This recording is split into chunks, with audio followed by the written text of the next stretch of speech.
चलिए कुरान के 6 अध्याय सूरे अल अनाम को एक मशहूर तफसीर के जरिए समझने की कोशिश करते हैं। आज हम 5 हिस्सों में इस सूरत के नाजिल होने के पीछे की कहानी और इसके मतलब को समझेंगे। इस सूरा का नाम है अल अनआम, जिसका मतलब है मवेशी। ये नाम उस दौर के कुछ अंधविश्वासों से जुड़ा है। और इसकी सबसे खास बात यह है कि ये पूरी सूरा एक ही बार में एक ही रात में नाजिल हुई थी। तो सवाल ये है कि इतना पावरफुल मैसेज क्यों आया? इसके लिए मक्का के उस दौर के हालात को समझना जरूरी है। ये सूरह मक्का में पैगंबर के मिशन के चौथे और सबसे मुश्किल दौर में आई थी। उस वक्त के मुसलमानों के लिए ये बहुत कठिन समय था।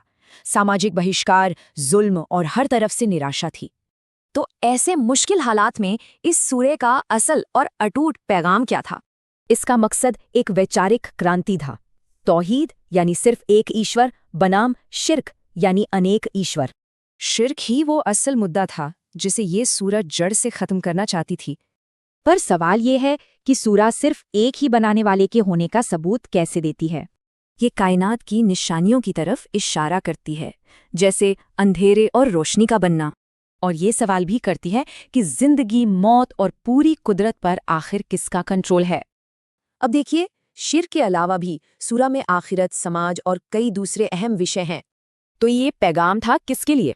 असल में इसके एक साथ 2 मकसद थे। एक तरफ ये पैगंबर और उनके साथियों को हिम्मत देती थी और दूसरी तरफ उनके विरोधियों को चेतावनी। मतलब बात तो विरोधियों से हो रही थी, लेकिन असल मकसद ईमान वालों के इरादे को मजबूत करना था।